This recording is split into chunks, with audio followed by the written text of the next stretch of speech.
There is nothing wrong with your radio. Do not attempt to adjust the volume. We are controlling the broadcast. For the next hour we will control all that you hear. You are about to experience the knowledge and insights of the Media Mothership. All right, welcome here to Edge Radio 99.3 FM. This indeed is Media Mothership for another exciting jam-packed episode. We're broadcasting out of Edge Radio Studios here in Nipaluna, Hobart, Tasmania. And I'm your host, Craig Norris. On this show, we explore how media can shape our understanding of the world around us, and we're streaming on edgeradio.org.au, as well as live streaming on YouTube, as well as Twitch. You can find us just by searching Media Mothership. Message us directly into the studio, either via our SMS on 0488811707, or send us a message on the YouTube or Twitch chat. This episode's going to be quite interesting. We've got some media news, media culture to go over, as well as some discussion of accents in movies and their significance. So keep listening. And today we've got a live musical or kind of accompaniment with the beautiful sounds of the kalimba. There we go, live in studio. So let's have a look at some interesting media news pieces that have come up over the last week or two. So over in Japan, a Japanese actor's dramatic Pokemon save data loss has gone viral, triggering traumatic memories and sympathy from fellow gamers. This is an article from IGN yesterday. The subtitle is, "Even if save data disappears, the memories remain." Let's listen to a bit of the drama from the Japanese live streamer. So this actor, Shinya Okada, has been doing a video game YouTube channel, and he'd logged in to his in his latest Let's Play video posted April 29th.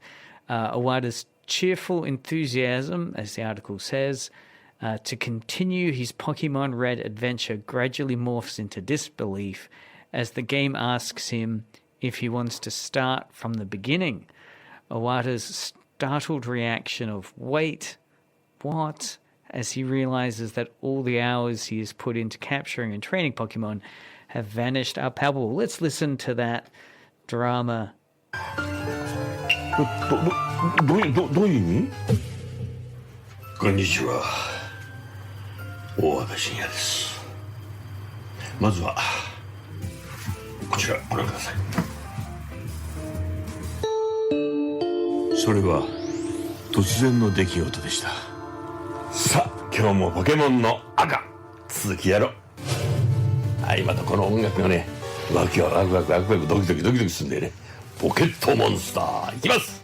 はい、仲間を連れて出発です。最初から始めるとちょっと待って。続きをやるってのはないの？どういうこと？設定を変えるわけじゃないし。最初から始めるちょっとやってみようか。あれどういう意味？最初から始める？大きな博士だ。はじめまして。ポケットモンスターの世界へ。大木博士いつものやうかさ。私の名前は大木戸。みんなからはポケモン博士と慕われておるよ。はい、よく存じております。この世界にはポケットモンスターと呼ばれる生き物たちが至るところに住んでいる。はい。ちょっと待ってこれ。All right. Yeah, thanks for listening. That was a bit longer than I'd expected, playing that great clip. But just to bring people up to speed, I don't know if... Are your headphones working? Yeah. Okay, I'm here now with co-host Taylor. Yeah, hey. Hey, so what we're looking at the moment is a Japanese actor's dramatic Pokemon save data loss that has gone viral yesterday when triggering traumatic memories. So we were just listening to his YouTube clip collection there. This is from, do you ever play the Pokemon games? Come on, mate. Of course I have. Gosh, I know. Totally. Thank goodness for that. But my first one was Ruby. I never played anything before that. Okay. And then I went back and played the originals. Right, because this is... the game he was playing was... Red, blue. Or green. So it says Pokemon Red. Yeah. Where's Pokemon Red? That's the first one. Right. So Red and blue in America / the world, red and green in Japan. Oh, really? Yeah. Why would they do that? I don't know, but that's why it was. That's why they redid it for the Game Boy. When they redid it, it was fire red and leaf green, and people were like, "Well, why isn't it fire red and water blue?" It's like, well, because in Japan it was green. It was never blue. Mind blown. I mean, I wonder how many comments we're going to get from that reaction, because his comment that he lost his save game quickly amassed 4.4 million views with 200 comments. So I'm hoping SMS in now. Anyway, so the because he posted that my Pokemon Red Game Boy cartridge, so I guess he was playing on an actual Game Boy cartridge system rather than an emulator, just vanished when he booted it up after X number of millions of hours playing it. So he goes on to say, in my remaining lifetime, I will not find another adventure to embark on. So rather dramatic. Yeah. His unfortunate data loss experience attracted many sympathetic comments, with people reminiscing about the sadness they've felt when they've lost valuable saves when they were children. Did you ever lose any saves, particularly, I guess, cartridge-based systems like a Game Boy, N64, PS1, PS2? I don't think I've ever had a loss like that, a corruption or anything like that. I take care of my things. I recently had that problem where you save scum. Oh no, what happened was this was the game I'd been save scumming forever on. Okay.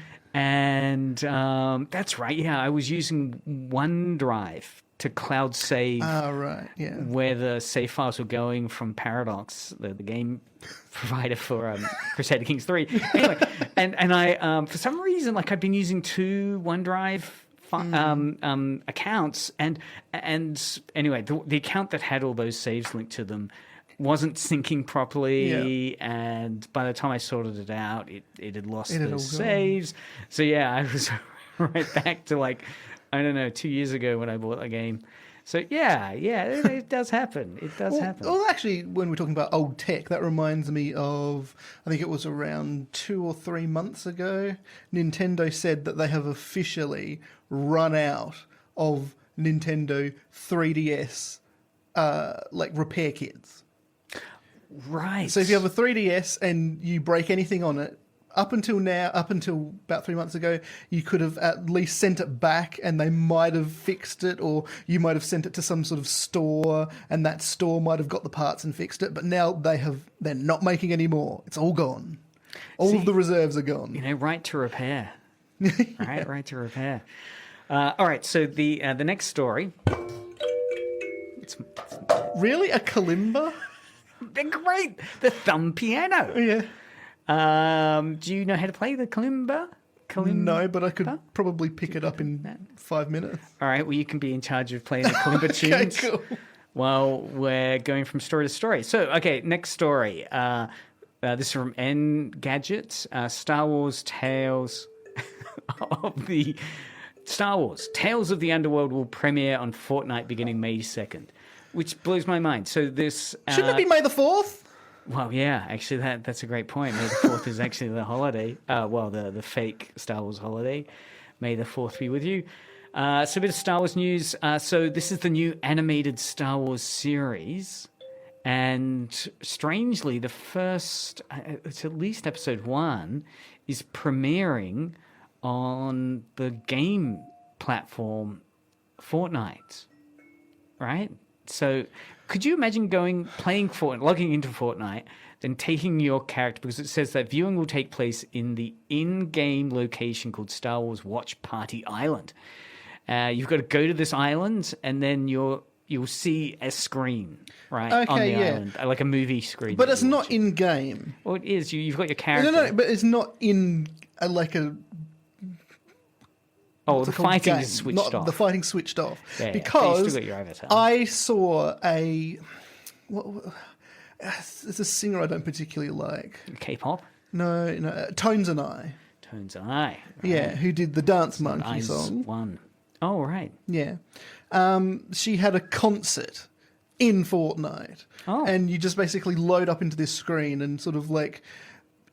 There are all these visuals, there's like the video of it, and then suddenly you'll be like transported down some sort of tunnel, and it's like all with the music's going, and it's like a visualizer sort of effect sort of thing. And so it's still sort of like a playable experience rather than just watching something. I'm living in the future kind of vibe. Yeah. Like, okay. So yeah, it'd be interesting. SMS in now if you're planning to do it. Okay, next story. Yeah. Musical interlude. That's quite good.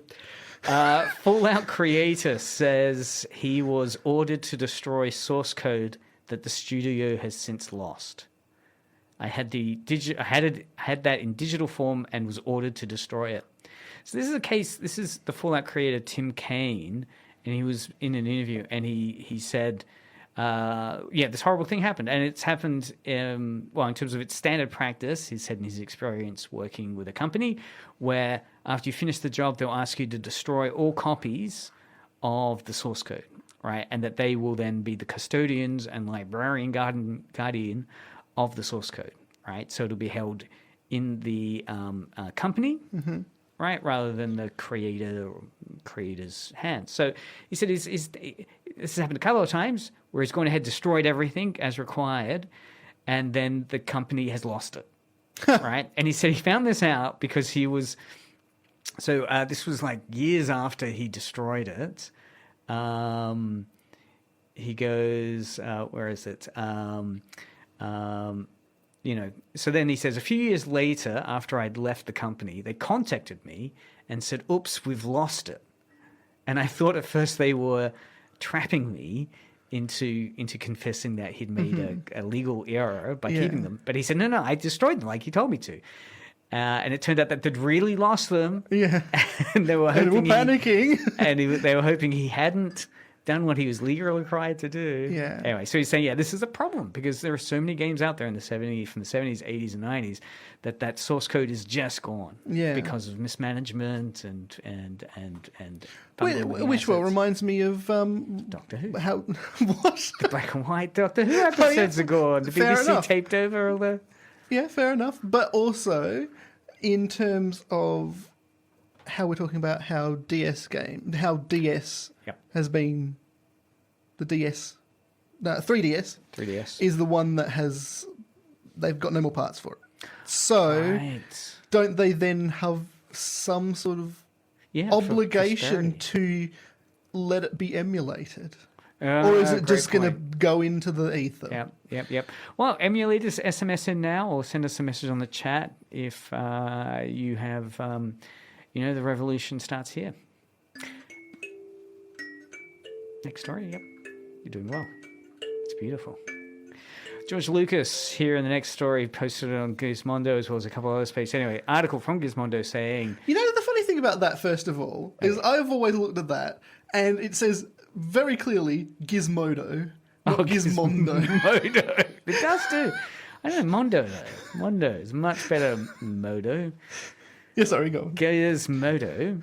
Their headline is reveals why Yoda talks like that. George Lucas does. Huh. Nice. I see what they've done there. The Star Wars creator recently settled a long-standing question about the Jedi Master. So let's play the clip that this is part of. So here's George Lucas recently talking at, I think it's like a...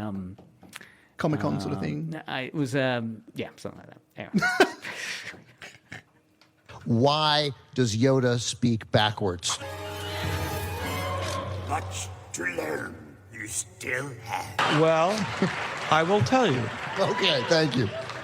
Yoda had a very distinctive way of talking because, and it was done purposely because if you were speaking regular English or people don't listen that much. But if he has an accent or it's really hard to understand what he's saying, they focus on what he's saying. Jedi Master Yoda. You seek Yoda. You know him? Take it to him, I will. And what he was basically the philosopher of the movie. Yeah. So he was talking about all of the things, in long talking scenes and stuff where I had to figure out a way to get people to actually listen, especially 12-year-olds. All right, so George Lucas's answer there in terms of why Yoda speaks kind of inverted is so it will force people to listen to what he's saying. Yeah. Because it's like, what? So it's that kind of slow down and listen effect, which... But as a movie maker, shouldn't everyone be listening to what your characters are saying all the time? You just make everyone speak like that. I mean, that's great. I like that theory. If this is true, well, let's have a look. I did ask some leading theorists. ChatGPT. Yeah. So let's start with John Fiske. John Fiske is one of my favorite cultural studies theorists. Okay. He came up with the concept of cultural economy and textual poaching. So I asked ChatGPT to say what John Fiske would have said about Yoda's distinctive speech pattern. Okay, so in terms of cultural economy theory, so this is a theory about how media creates hierarchies of meaning and value. Yoda's speech, marked by inverted syntax, immediately sets him apart from other characters, because I guess no one else speaks in inverted syntax in Star Wars. And R2-D2 does. Well, who knows what syntax that is, right? Beeps and boops. So it immediately sets him apart. I guess within the setting, I guess it could signal wisdom, mysticism, unconventional worldview, right? Because you're like out of inverted syntax, so unconventional. His speech pattern functions as a form of cultural capital, possibly, right? Yeah. Because it distinguishes him as ancient, enlightened figure whose wisdom transcends conventional language structures. Right? I mean, that or crazy person. Yeah, exactly. Right? It goes on to say, in the broader cultural economy of Star Wars, Yoda's speech reinforces his outsider status, which I guess he is an outsider. He's certainly little the green, only pointy-eared goblin dude. Yeah. There aren't many others, though. No. He's not part of the dominant linguistic order of the galaxy, much like how... American English is. Yeah, that's right. Well, I'm going to get around to that. Much like how marginalized groups often develop unique linguistic styles to set them apart. Yeah, like... have you ever encountered any unique linguistic styles in your experiences of subcultures, bumping into groups of young hooligans? With their own... I guess what I disagree with there is that usually this sort of in culture slang, etc., is used with other members of that species, whereas Yoda doesn't speak to anybody else that speaks like that. Well, maybe his native tongue is back to France, and then when he translates to speak English, he keeps that uniqueness. In terms of Fiske's idea of textual poaching, so that's where you'll parody or you'll adopt bits of a franchise to look cool. You'll put stickers of Fortnite on your laptop. Hasn't happened yet. Fiske's textual poaching, right? So reinterpret and repurpose. Yoda's speech pattern has been widely parodied, quoted, and adapted by fans. Yeah. So, I mean, certainly in terms of if you want to do a voice, like kind of gravelly... Brilliant. Voice, that's pretty good. Yeah. That was pretty good. Voice as well as then talking in inverted syntax. You've been practicing that, haven't you? Yeah. So yeah, a lot of pop culture significance there. Hall's theory, I can keep beating on about this. He says pretty much the same thing. Well, actually, I did another search, which was applying Blake Snyder's Save the Cat framework. Oh, yeah. To explain what Yoda's speech pattern means. And that was interesting because it did pick up moments of where Yoda's mannerisms could be linked to a plot point. So, the first one is the kind of the setup and theme, right? So the argument there is that Yoda's speech immediately signals that he is different. So I guess if you're setting up the theme that in Empire Strikes Back, Luke Skywalker escapes from Hoth, he goes to Dagobah to train with the Jedi Master, doesn't know what Yoda looks like, but encounters this green pointy goblin. And because it's talking in inverted syntax, I guess it's a setup and theme establishment that it's different. Right? You're encountering difference. As to whether or not that's ancient and wise difference, Luke Skywalker doesn't think that's the case with the first encounter. It then goes on to talk about the second storytelling beat that can happen is the catalyst and debate beat. So in this way, it's so the catalyst is events that propel a hero into action. So when Luke Skywalker meets Yoda, he initially doubts that the small, strange creature is in fact wise because he's talking in inverted syntax. So that's a catalyst. This moment aligns with the debate. So Luke Skywalker is debating, surely you're not Yoda. Do I trust Yoda or this green pointy goblin dude? And when the green pointy goblin says he is Yoda, do I trust him because his speech pattern does not seem to be wise? Bad guys close in, right? Narrative beat 3. This is interesting to me. Snyder's framework emphasizes that obstacles should intensify the story as the story progresses. So as the story goes on, you get to Act 2 and 3, there should be more and more obstacles and they should be getting more intense. Yoda's speech becomes more cryptic and challenging. It says, as Luke struggles with his training, his unconventional syntax forces Luke and the audience to slow down and reflect. And this is what, I guess, George Lucas is saying about that decision. He wanted the audience to slow down and reflect. It's interesting that this is saying that in terms of storytelling in universe, maybe what's happening here is Yoda's also getting Luke to slow down and reflect by delivering his wisdom in inverted syntax. Do you reckon if you're a teacher, you should invert syntax to help students slow down and reflect on the points you're making? No. Who's your favourite Star Wars character? Dengar. He's the one that has toilet paper wrapped around him as one of the bounty hunters in Empire Strikes Back. He was meant to be a key villain figure with Boba Fett in Return of the Jedi. But then they dropped that storyline in terms of it then became closing the narrative arc with Darth Vader. And but yeah, I choose that because it's such a weird, stupid decision to say Dengar. But I always thought his action figure looked really cool, and I was disappointed with how he was used in the movies because he basically is there in one scene, doesn't say anything. I don't think he says anything. You can read my fan fiction. Yeah. Who's your favorite Star Wars character? I probably don't have one now, but when I was a kid, Mace Windu. Really? Yeah. Wow, you're doing the prequels? Yeah. Mace Windu's cool. Samuel L. Jackson, can't deny that. He features heavily in a lot of the memes that come out of the Star Wars universe. But I liked him pre-meme when I was a kid. I liked him because he had a purple lightsaber, and that was my favourite. From what I remember, that was deliberately Jackson's choice. Yeah. He asked for the purple lightsaber.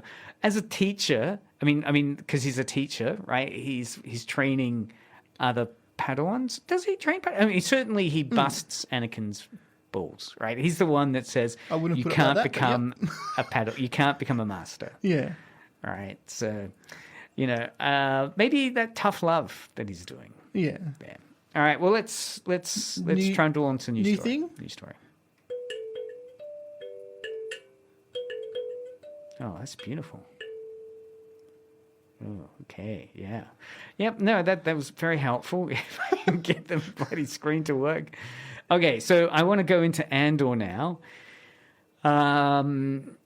There's an article on Polygon talking how Andor's creator isn't shy about his inspiration for the Empire in season 2, and basically it's linking it back to kind of its Nazi symbology and the idea of a kind of right-wing dictatorship Nazi rise with a kind of nascent rebellion. Now, I don't really want to talk about that. I want to talk about an interesting interview with the 3 actors that play the leading Imperial bad guys. So it's Ben Mendelsohn, who plays one of the big Imperial honchos. I think he's like the second in charge after Darth Vader. I can't think of what it looks like. You've got Dennis Gove, who plays that kind of wimpy guy, and then the other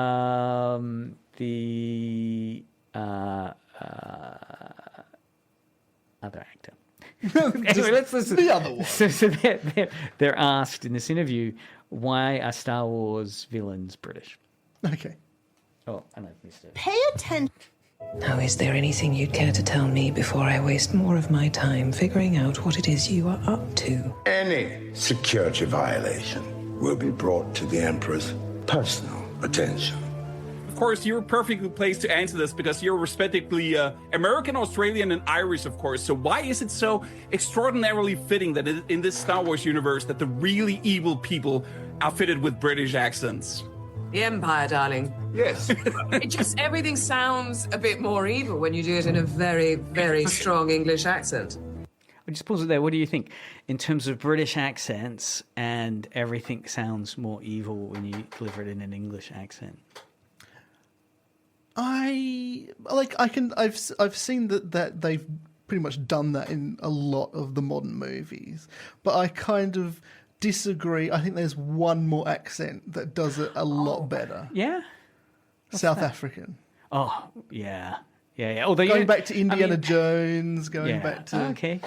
It's interesting, though. I was recently watching Gladiator 2, and that maps out like that. All the bad guys are British accents. In terms of what ChatGPT sees John Fiske's interpretation of this being and cultural appearance. So again, cultural economy examines how media and cultural products shape or reflect social hierarchies.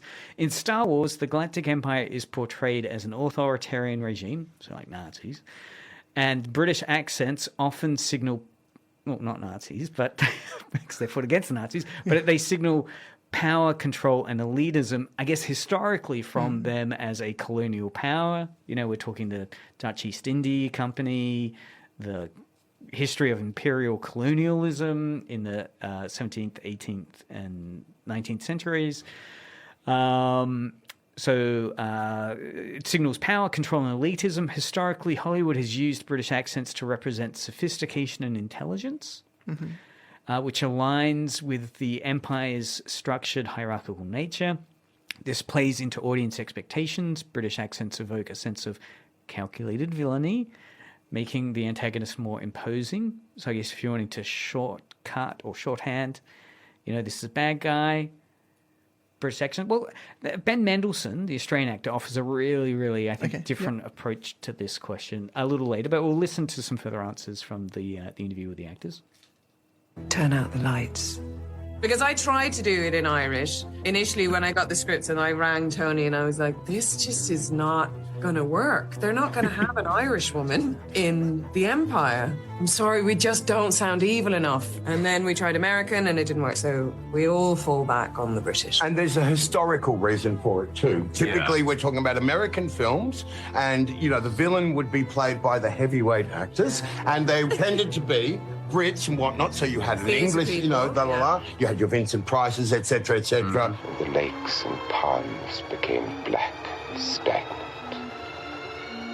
and the land withered as before a plague. Peter Cushing, etc., etc. We will deal with your rebel friends soon enough. Yeah, Ian McDiarmid. Yes, the mighty. Yeah, the mighty Ian. So I'll pause it there.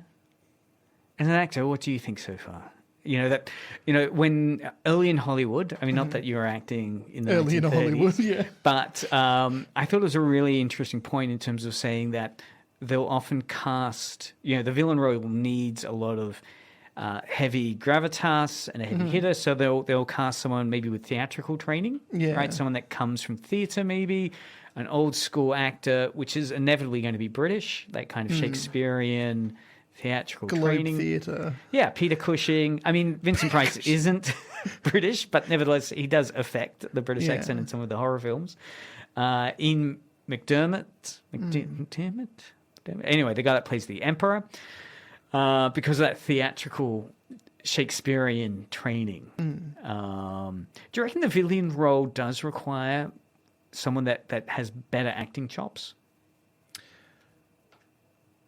I'm not sure. Like if you've got a bad actor doing a villain role, it's more likely to fall apart as a movie or an theatre act, than if the hero is a bad actor. Like, does the villain have to do all the heavy lifting in terms of makes the villain can make the good guy look better, but it's hard for if there's a bad actor as the villain, it's hard for the hero to make that bad actor look better as a villain. I know. I mean, I think that's like interesting. Well, I think like the Robin Hood, Prince of Thieves with that had Robin Hood, Prince of Thieves, that star. It was. I mean, all I can think of in terms of like having a big heavyweight as like the villain is Silence of the Lambs. Yeah, that's right. With I can't remember his name. Yeah. So Silence of the Lambs. Well, okay. First. Okay, yeah, Prince of Thieves. Let's go with that. Because you had Kevin Costner. And in fact, talking of accents, I was listening recently to a podcast that was saying how when Kevin Costner first was on stage and performed his English accent, because he's playing Robin Hood, the director was so unimpressed with his English accent that he said, "You're just playing it as an American. You're just playing the role with an American accent." But that was really stolen by Alan Rickman, who played the Sheriff of Nottingham, who really was seen to steal the movie as the villain. Yeah. Again, wonderful British accents. And that seems to conform to that idea of, you want your Bruce Willis playing off Alan Rickman in Die Hard. I don't know. I mean, Alan Rickman's accent in Die Hard is kind of German, English sort of thing. Yeah. Yeah. Well, when I was most recently on stage, I didn't play the villain, but I played the comedy aspect of it. It was Agatha Christie. Agatha Christie. Yep. Played the comedy aspect of it. What sort of accent did I have? Welsh. How does the Welsh accent go? Season of mists and mellow fruitfulness, close bosom friend of the maturing sun. That's perfect. We should do more voices. Okay, so Ben Mendelsohn saying one of the things that made it more likely to have British accents was having a seasoned Yep. actor. Let's hear how it goes next then. In time you will call me Master. At last we will reveal ourselves to the Jedi. At last we will have revenge. The Rebel Alliance is too well equipped. Yes, my lord. Intensify the forward batteries. I don't want anything to get through. Where's my air wing? It was easy last season to talk about the Empire as being, we want to be in the Empire. It was kind of, there was a little bit of campery to it in a way. Yeah. This season, that's all gone. It's really gone. It's not camp anymore. Yeah. The Rebels are finished. I think Fiona doing her own accent as Cassian's mother was so inspired. It was so beautiful to have an Irish woman being the leader of that, like the start of his rebellion. People are standing up. I felt very, very proud, but I'm really enjoying, mincing about as a terribly posh English person. What are you doing, Mr. Khan? Cassian Andor is a murderer and a threat to the Empire. I have been trying to find him. And then Genevieve, obviously, is also Irish. The Public Order Resentencing Directive is the next step on an all too predictable march toward complete, unchallenged authority. I'm just reading ahead through some of the ChatGPT prompts I did. Yeah. It's interesting, again, going via Blake Snyder's Save the Cat, which is a kind of script writing Bible that some people use to write scripts for movies. Breaking it apart in terms of the choice of accents, in terms of why villains often have British accents. He defines some of the reasons in terms of plot narrative. I was just reading the catalyst and debate moment. The catalyst is, again, the event that propels the hero into action. In Star Wars, this is often the Empire's oppressive action, again, delivered in British accents. The British accented villains create a clear ideological contrast between the Empire and the rebellion, particularly, I guess, if the rebellion are speaking other accents. Like there we heard the fact that some of the rebellion figures are Irish, have very strong Irish accents, their native Irish tongue, or American accents. Snyder says that, or the ChatGPT says that, could be mirroring historical conflicts like the American Revolution, where British rule was resisted. So historically, yeah, there'll be moments in American history where they fought the British American Revolution. So the British were the bad guys in that struggle of independence. I mean, that does make sense, like in terms of like historical things like that. But the people, like for it to be so ingrained within our culture, has to be something different than that. Well, yeah, and I think part of it is that the history of British British economic and cultural imperialism in the 17th, 18th, 19th centuries. You know, the horrible history of British imperialism into India, Australia, that invasion. It's part of that. Then also, I do like the idea that part of it could also be them hiring heavy-hitting actors that have that gravitas, Shakespearean, theatrically trained actors.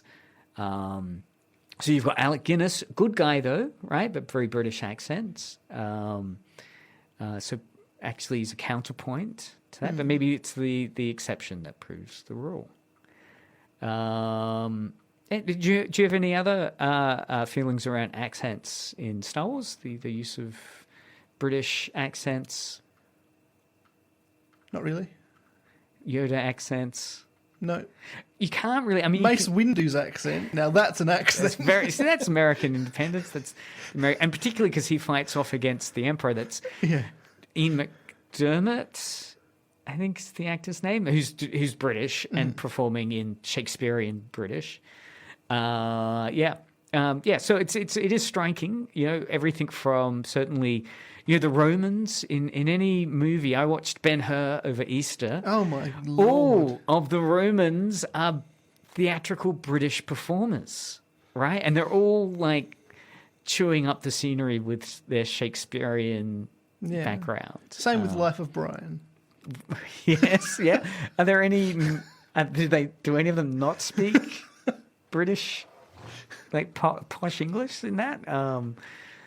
I remember when I was a kid, right? And as a treat, the teacher put on Ben-Hur to watch. Okay, Charlton Heston classic. The full Ben-Hur across the whole day. 3 hours, 3+ hours. 3+ hours plus the intermission. It's fantastic. It was the worst thing I've ever sat through. Oh, yeah. I mean, if you're doing it for school, anything's going to suck. Yeah. I mean, unless there's some sexy scenes in it or something. But it was like a treat sort of thing. And it went on for... so long. But look, I mean, I caught it recently again, introduced my daughter to it. She hadn't seen it. I loved it. But I do think... that's a lie. Well, we split it over 2 nights. Oh, okay. Right. So it really does have 2 bite-sized films in it. In terms of the first film, you forget... And then the chariot race, which goes on for... I mean, the first film has the climactic third act of the galley battle. With the was it the Persian, I think, versus Roman galleys, and that's pretty much where that ends. And then the second film, then has the huge chariot race, which I think really holds up. I mean, sure, seeing it at school, I mean that's gonna knock a lot of points off of its entertainment value. Actually, that reminds me. Do you remember back in? So it was in, I think it was 2002. Between 2002 and 2006, every DVD had that. Oh. You wouldn't steal a handbag. You wouldn't steal a car. Yes, the anti-piracy warning. Anti-piracy warning. Interesting thing came out about that over the week, this last week. The font they used was pirated. Yes, it was the font. That's right. I was trying to remember if it was the music. The font was pirated. Yeah, they didn't get permission. They didn't pay. Mm-hmm. And it's just this blatant hypocrisy, isn't it? I mean, what type of... I wonder if people that got... you wouldn't get busted because of that ad, but nevertheless, it does show you the hypocrisy behind it, and also the difficulty of navigating that proprietary environment sometimes. And a media mothership, that's why we have the wonderful sounds of our kalimba.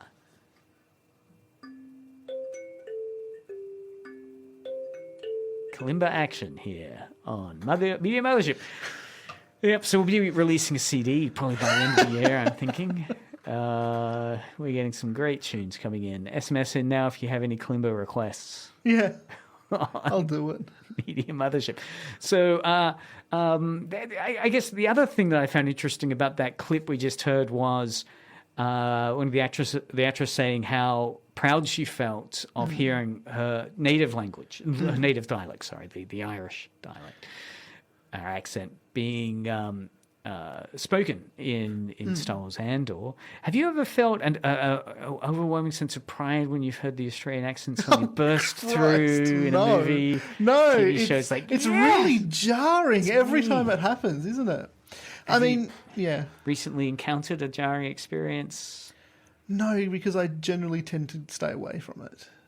It is interesting when the Australian accent is nestled in a whole other, smorgasbord of accents. All right, mate. I often find it plays very broad. Through.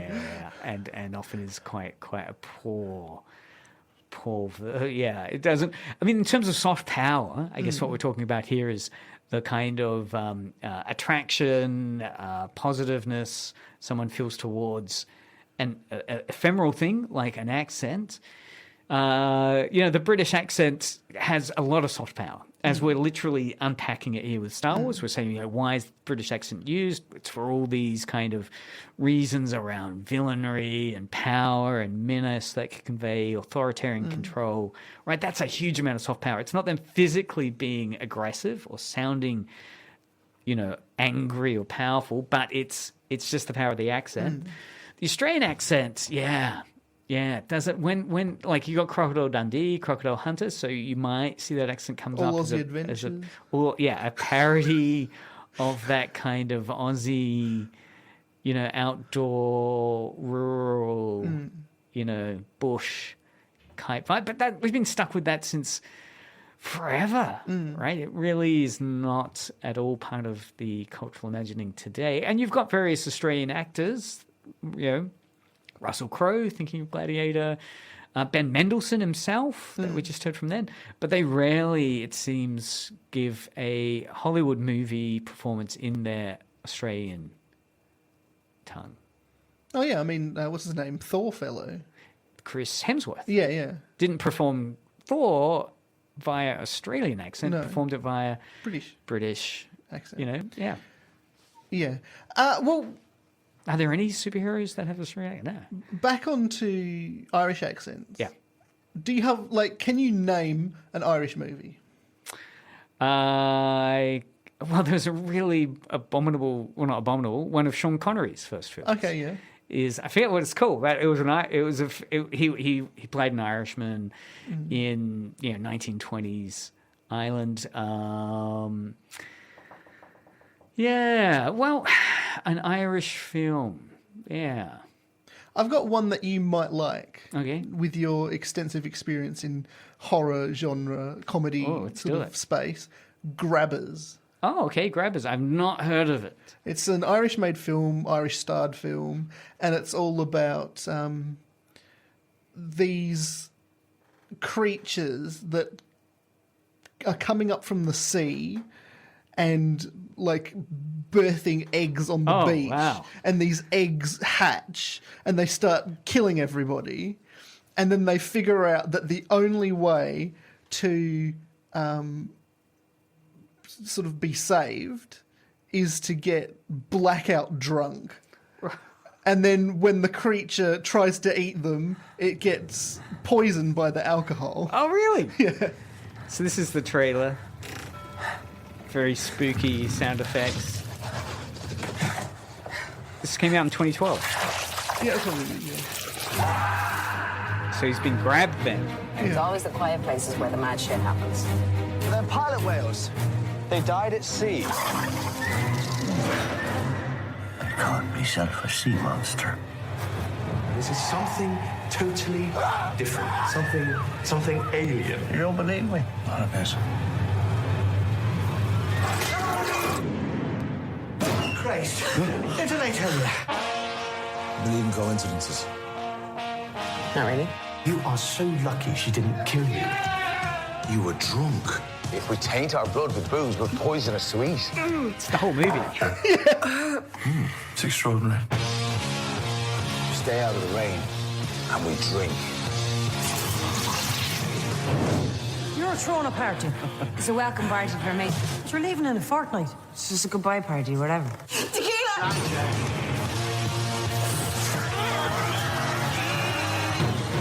It's out of the door. Got all under control. There's none trying to kill you. Have you got syntax on you? Not on me, no. It does remind me a bit of the real world phenomena of where you find something you think is actually bad for you is good for you suddenly. Yeah. Right. So like, bit of red wine. Actually, some of that each week is good for you. Coffee. Doesn't that have? It's like, wow, in this way it can be good for you. So it does. I think it does play into that as well. Doesn't it? What a delightful idea. Grabbers came out in 2012. How did you come across that? So the way that I came across that is the police officer, the female police officer that you see in there. Yes, and wonderful Irish accents. Yes. I forgot what her name is, but she's in the Doctor Who audios where she plays Molly O'Sullivan, and so. Is that a companion or for one particular audio adventure? Right. Which Doctor? What is it? 8th. Doctor Who the movie. Paul McGann. Oh, really? Paul McGann, the Forgotten Doctor. Yeah. Right. Oh, but not in the audio world. He is totally. star of the audio Precisely. It's such a fascinating little transmedia moment of fandom there. That the audio adventures is where his because he performs it still, right? I mean, it's wow. I'm sure we're going to be asked to do that. Wonderful. All right. Well, so anyway, so that's how you came across it. You then did a search of their... Yeah, because I was trying to figure out who this woman was, and she's in a movie. And so it was the first movie I bought on iTunes. Actually, was that movie. Oh, really? Yeah. Wow. Well, I'm glad you didn't, just steal a handbag. Yeah. All right. Well, or a font. Or a font. Thanks for listening. This has been Craig and Taylor here from Media Mothership on Edge Radio. We'll post some show notes and clips up on YouTube and Twitch, as well as I'll produce this up as a podcast. Next week, I'm not sure. Not sure about what we're doing. Okay, we'll be doing something. Yeah. You can listen to previous episodes on YouTube, Twitch, and at edgeradio.org.au, or your podcast provider of choice. And Patreon. Yeah, right. I'm not touching Patreon till I get at least 500 fans. Find out more about Media Mothership on Facebook and Instagram. Keep listening now to Edge Radio. Do we have any announcements of your show starting up soon? Still nascent. Going towards it. Right. Yeah. You want to plug your your Facebook page for it? Yeah, if people are interested. Oh, yeah. YouTube.com, Facebook.com/DM for Airplay. DM for Airplay. Send your tracks in. Yep. So if you've got some great kalimba tunes, send them in to DM for Airplay, and they might be played on Taylor's new show.